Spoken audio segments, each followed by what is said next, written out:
درود پاک کی کثرت کرنے والوں، درود پاک سے محبت کرنے والوں، آج میں آپ کو ایک ایسے بزرگ کی، ایک ایسے بابا جی کی کہ جو ہزاروں کے تعداد میں روزانہ درود پاک پڑھنا جن کا معمول ہے، ایسی عبرت ناک سٹوری سناؤں گا، ایسی سبق آموز سٹوری شیئر کروں گا کہ آپ کی روح کانپ جائے گی اور آپ حیران ہو جائیں گے، اور اللہ نے چاہا آج آپ کی بہت زیادہ اصلاح ہونے والی ہے۔ آج کی جو ویڈیو ہے اس کو بالکل سکپ کر کے نہ دیکھیے گا، مکمل دیکھیے گا، کیونکہ بہت سارے لوگ ایسے ہوتے ہیں کہ وہ درود پاک بھی پڑھ رہے ہوتے ہیں اور اس کے ساتھ ساتھ یہ گناہ بھی کر رہے ہوتے ہیں جو اللہ کی ناراضگی کا ایک بہت بڑا سبب بنتا ہے، اور سمجھیں کہ یہ وہ لوگ ہوتے ہیں کہ اپنی دنیا بھی برباد کر رہے ہوتے ہیں، اپنی آخرت بھی برباد کر رہے ہوتے ہیں، اور وہ سمجھ رہے ہیں کہ ہم درود پاک پڑھ رہے ہیں تو ہماری مشکلات حل ہو جائیں گی اور ہم پر بہت کرم ہوگا۔ یہ ویڈیو اللہ نے چاہا آپ کے لیے لائف چینجنگ ثابت ہوگی۔ ہوا کچھ یوں کہ آج نا میرے پاس ایک بزرگ آئے، بابا جی، عمر ہوگی کوئی 50 سے 60 سال کے درمیان عمر ہوگی۔ تو آئے میرے پاس، کچھ مہمان بیٹھے ہوئے تھے، خیر کہنے لگے کہ آپ مہمان سے فری ہو جائیں، میں نے آپ کے ساتھ ایک بہت اہم بات کرنی ہے۔ میں نے کہا ٹھیک ہے بابا جی، خیر میرے مہمان تشریف لے گئے، چلے گئے۔ تو بابا جی کہنے لگے کہ بیٹا میں آپ کے ساتھ اپنی ایک سٹوری شیئر کرنا چاہتا ہوں، اور میں بڑی آس اور امید کے ساتھ آپ کے پاس آیا ہوں، اور مجھے لگتا یہ ہے کہ آپ کے پاس ہی میری مشکل کا حل ہے۔ بڑی امید کے ساتھ آیا ہوں، آپ نے میری مدد کرنی ہے، تو میری بات توجہ کے ساتھ سننی ہے اور میری مشکل کا حل آپ نے بتانا ہے۔ میں نے کہا بابا جی آپ بتائیں، مجھے سٹوری شیئر کریں، بتائیں کیا پریشانی ہے، اگر جتنا ہو سکا میں کوشش کرتا ہوں۔ کہنے لگے کہ بیٹا میں روزانہ ہزاروں کی تعداد میں درود پاک پڑھتا ہوں، روزانہ پڑھتا ہوں، اور کئی لاکھ درود پاک پڑھ بھی چکا ہوں، لیکن بیٹا اس کے باوجود دنیا والے مجھ سے نفرت کرتے ہیں، میری بہنیں مجھ سے نفرت کرتی ہیں، میری اولاد مجھ سے نفرت کرتی ہے، میری بیوی مجھ سے نفرت کرتی ہے، مجھ سے دور بھاگتے ہیں، میرے بچے مجھے چھوڑ کر چلے گئے، میری بیوی مجھے اکیلا گھر میں چھوڑ کر چلی گئی اپنے بچوں کے ساتھ، میرے عزیز و اقارب نے مجھے چھوڑ دیا، لوگ مجھ سے نفرت کرتے ہیں، میرے ساتھ ذلت والا معاملہ کرتے ہیں، اور دن بدن میری تنگ دستی میں اضافہ ہوتا جا رہا ہے، میری پریشانیوں اور مصیبتوں میں اضافہ ہوتا جا رہا ہے، میری تکلیفوں میں اضافہ ہوتا جا رہا ہے۔ بیٹا میں بہت پریشان ہوں، میں تو درود پاک بھی بہت زیادہ پڑھتا ہوں، یہ میرے ساتھ ہو کیا رہا ہے؟ یہ کیوں اللہ کی مخلوق میرے ساتھ اتنی زیادہ نفرت کرنے لگی ہے؟ حالانکہ میرا تو بڑا ایک سٹیٹس بھی اور بڑا سب کچھ بڑا زبردست، یہ ہو کیا رہا ہے میرے ساتھ؟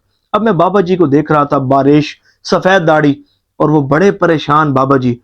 میں نے کہا بابا جی اچھا میں کچھ کرتا ہوں، آپ بیٹھے درود پاک پڑھیں تو میں دیکھتا ہوں۔ خیر میں نے حزب البہار شریف پڑھنا شروع کر دیا، جو کہ حزب البہار شریف یہ بہت بڑا طاقتور کلام ہے، اور اس میں اسم اعظم بھی موجود ہے۔ تو حزب البہار شریف میں نے پڑھنا شروع کیا، اور اللہ تعالیٰ کی بارگاہ میں عرض کی مولا کرم فرما، یہ جو بندہ جس وجہ سے پریشان ہے نا، اس پریشانی کے متعلق مجھے پتہ چل جائے کہ یہ وجہ کیا ہے، کرم فرما۔ اور حزب البہار شریف پڑھنا شروع کر دیا، مراقبہ میں نے کیا، اور حزب البہار شریف پڑھتا گیا یہاں تک کہ اللہ تبارک و تعالی نے کرم فرمایا، میری مدد فرمائی، اور جو اس کی پریشانی تھی، جس وجہ سے وہ بندہ آفتوں اور مصیبتوں میں اور ذلتوں میں مبتلا تھا، وہ بات اللہ تبارک و تعالی نے میرے دماغ میں ڈال دی۔ وہ بات یہ تھی کہ حزب البہار شریف پڑھتے ہوئے، مراقبہ کرتے ہوئے، یہ بات میرے ذہن میں آئی کہ یہ جو بابا جی سامنے بیٹھے ہیں نا، یہ بزرگ بابا جی، اس بندے نے اللہ تعالیٰ کو ناراض کرنے والے ایسے بڑے کام کیے ہیں کہ جس کی وجہ سے اللہ اس بابے سے ناراض ہے۔ کہ یہ بابا جی جو ہے نا، یہ بظاہر تو شکل و صورت تو بڑی، ان کی داڑھی بھی تھی، سب کچھ بھی تھی، اور بندہ دیکھے تو بڑا متاثر ہو جائے، لیکن دماغ میں بار بار یہ بات آ رہی تھی کہ اس بندے نے اپنے رب کو ناراض کیا ہے، اور بہت بڑے کبیرہ گناہ کیے ہیں، جس کی وجہ سے اس کا رب بھی اس سے ناراض ہے اور رب کے بندے بھی اس سے ناراض ہیں۔ اب ظاہر ہے کہ جس کا رب اس سے ناراض ہو تو کیا اس کی مخلوق، اللہ کی مخلوق، اس بندے سے راضی ہو سکتی ہے؟ دیکھیں میں آپ کو بتاتا ہوں وہ گناہ کیا کرتے تھے۔ ہوتا دراصل یوں ہے کہ جب اللہ تعالیٰ کسی سے محبت فرماتا ہے نا، تو اللہ تعالیٰ حضرت جبرائیل علیہ السلام کو بلاتا ہے اور فرماتا ہے کہ سنو، میں اس شخص سے محبت کرتا ہوں، تم بھی اس سے محبت کرو۔ پھر حضرت جبرائیل علیہ السلام آسمانوں میں ندا دے دیتے ہیں کہ اللہ تعالیٰ اس شخص سے محبت کرتا ہے، تم بھی اس سے محبت کرو۔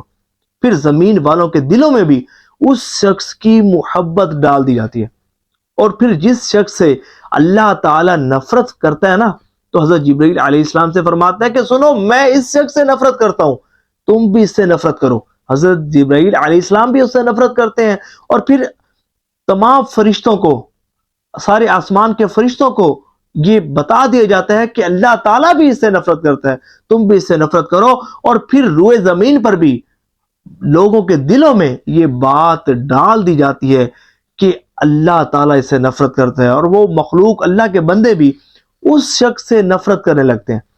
تو میں نے بابا جی کو کہا کہ بابا جی، آپ سے کوئی کبیرہ گناہ ایسا سرزد ہوا ہے کہ جس کی وجہ سے لگتا یہ ہے کہ آپ کا رب آپ سے ناراض ہے؟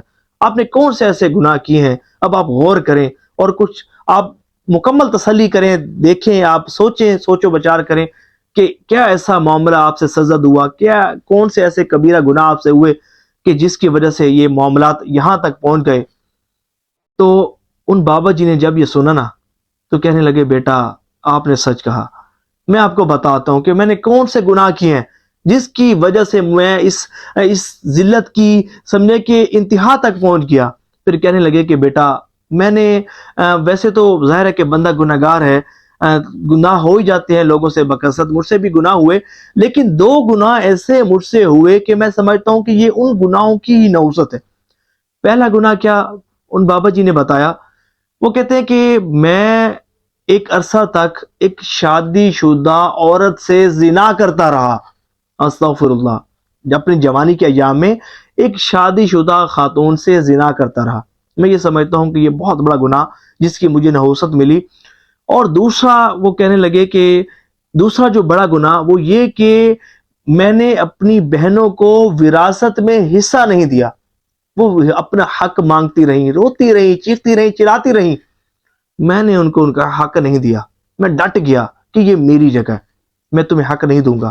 میں نے ان کو حق نہیں دیا. بیٹا مجھے لگتا یہ ہے کہ یہ 2 گناہ ایسے ہیں کہ جو بہت بڑے گناہ ہیں، اور یہی اللہ کی ناراضگی کا سبب ہے. پھر میں نے ان کو کہا، میں نے کہا بابا جی اب میں آپ کو بتاتا ہوں کہ یہ کتنے بڑے گناہ ہیں، اور یہ گناہ جب آپ نے کیے تو پھر کیسے آپ پر کرم ہو سکتا تھا. اب آپ بھی یہ توجہ کے ساتھ سنیے گا، یہ بہت بڑے گناہ ہیں. میں کھول کر آپ کو بتاتا ہوں. یہ جو ویڈیو آپ آج سنیں گے نا، اللہ نے چاہا ساری زندگی آپ کے لیے اب فائدہ مند ثابت ہوگی، اور بہت آپ انشاءاللہ اس ویڈیو سے برکتیں آپ حاصل کریں گے، کیونکہ ایک بہت سمجھیں کہ آج آپ کی تربیت اور اصلاح ہونے والی ہے. دیکھیں یہ جو زنا والا معاملہ ہے نا، یہ اللہ کی سخت ناراضگی کا سبب ہے. کیونکہ جب بندہ زنا کرتا ہے نا، تو اس کے جسم سے ایمان نکل جاتا ہے، ایمان نکل جاتا ہے. اور بات یہ ہے کہ اب یہ جو بابا جی کا معاملہ کہ یہ زنا ظاہر ہے کہ مسلسل کیا، اور یاد رکھیے گا کہ یہ جو زنا ہے نا، یہ تنگ دستی کی طرف بندے کو لے جاتا ہے، یہ بندے کو ذلت اور رسوائی کی طرف ہی لے کر جاتا ہے. بات یہ ہے کہ یہ جو بڑا گناہ کیا نا، اب بروز قیامت کیا ہوگا؟ بروز قیامت یہ ہوگا کہ اس شخص کا کہ جس کی بیوی کے ساتھ یہ زنا کرتا رہا، تو اب ظاہر ہے کہ بروز قیامت اس شخص کا ہاتھ ہوگا، اور اس بزرگ کا گریبان ہوگا، اس بابا جی کا گریبان ہوگا. اور وہ اپنے اللہ کی بارگاہ میں عرض کرے گا کہ مولا اس نے میرا حق کو پامال کیا تھا، یہ میری بیوی کے ساتھ زنا کرتا رہا. اب یہ شخص اور اس کی بیوی یہ دونوں ہی مجرم ہوں گے، اور بروز قیامت یہ شخص اللہ کی بارگاہ میں حاضر ہوگا اور ان لوگوں سے اپنا حق مانگے گا، اللہ تعالیٰ سے اپنا حق مانگے گا کہ یا اللہ انہوں نے میرے بہت بڑے حق کو پامال کیا. تو سمجھے کہ یہ بہت بڑا گناہ ہے، اور کبیرہ گناہوں میں سے ایک کبیرہ گناہ ہے، اللہ کی سخت ناراضگی کا ایک ذریعہ ہے. دوسرا میں نے کہا بابا جی یہ جو وراثت والا جو معاملہ ہے نا، یہ بہت سخت معاملہ ہے. یہ حقوق العباد کا جو معاملہ ہے نا، یہ حق ادا کرنا بہت ہی زیادہ ضروری ہے. میراث اللہ تعالیٰ کی طرف سے مقرر کیا ہوا حق ہے، یہ ساکت نہیں ہو سکتا. اگر بہنیں آپ کی کہہ بھی دینا کہ بھئی ہم اپنا حصہ نہیں لیتی، ہم جو ہے وہ معاف کرتی ہیں، تب بھی ساکت نہیں ہوگا جب تک آپ ان کو مالک نہ بنا دیں. اور روایت میں یہاں تک آتا ہے کہ جس نے ظلماً کسی کی ایک بالشت زمین بھی قبضے میں لی نہ، قبضہ کیا، تو بروز قیامت 7 زمین میں سے اس حصے کا جو اس نے قبضہ کیا تھا تو اس کی گردن میں ڈالا جائے گا. اب تصور کریں کہ کتنا سمجھے کہ وہ شخص عذاب میں مبتلا ہوگا کہ اگر کسی کے گردن پر تھوڑی سی وزنی چیز بھی رکھ دی جائے نا، تو تھوڑی دیر برداشت ہوتی ہے، پھر اس کے بعد برداشت نہیں ہوتی. اب تصور کریں کہ جب 7 زمین کا توق اس شخص کی گردن پر ڈالا جائے گا تو مجھے بتائیں کہ اس شخص کا کیا انجام ہوگا اور کتنی بڑی اس کے لیے سزا ہوگی۔ اور پھر فرمایا گیا، حدیث طیبہ میں آیا ہے کہ جس نے کسی وارث کو اس کی وراثت سے محروم کیا تو اللہ تعالیٰ اسے جنت کی میراث سے محروم کر دے گا۔ اللہ اکبر۔ مجھے یہ بتائیں کہ جس کو جنت سے ہی دور کر دیا گیا تو اس کا کیا بنے گا؟ جو جنت میں ہی نہ جا سکا تو جہنم ہی یقیناً اس کا مقدر بنے گی۔ آج جو ہے نا ہم کہتے ہیں کہ میری زمین اور لوگوں کے جو ہے وہ حقوق پامال کرتے ہیں، بہنیں روتی رہتی ہیں، چلاتی رہتی ہیں، ہم کہتے ہیں نہیں، آپ کی شادی نہیں کر دی، آپ کے فلاں کام نہیں کر دیے، آپ کو عمرہ نہیں کروا دیا، بس یہ لو تھوڑے بہت جو پیسے لینے لو اور معاف کرو، بس بہنیں معاف کرتی ہیں۔ مجھے یہ بتائیں آج کیا کوئی زمانے میں ایسی بھی کوئی سٹوری ہے کہ کسی بھائی نے کہا ہو کہ بہنا میں نے آپ کو جو نا اپنا حق معاف کیا، یہ آپ کی ہے، یہ ساری زمین آپ کی ہے، یہ سب کچھ آپ کا وراثت کا حصہ ہے، میں نے معاف کیا۔ ہمیشہ بہنیں ہی معاف کرتی ہیں، یہ کیوں ہے؟ دیکھیں یہ ظلم نہ کریں، آپ اپنی بہنوں کا ظلم نہ کریں۔ یہ زندگی چند روزہ ہے، یہ گزر جانی ہے۔ یقین مانیں آج ہم بیٹھے ہیں، کل کا بھروسہ نہیں ہے، پتہ چلے اعلان ہو رہا ہو کہ جناب بقضاء الہی انتقال فرما گئے ہیں، یہ زمین ساری کی ساری یہیں رہ جائے گی۔ لیکن اگر آپ نے کسی کے حق کو دبا دیا، پھر آپ کے ساتھ وہ ہوگا کہ جس کا آپ تصور بھی نہیں کر سکتے۔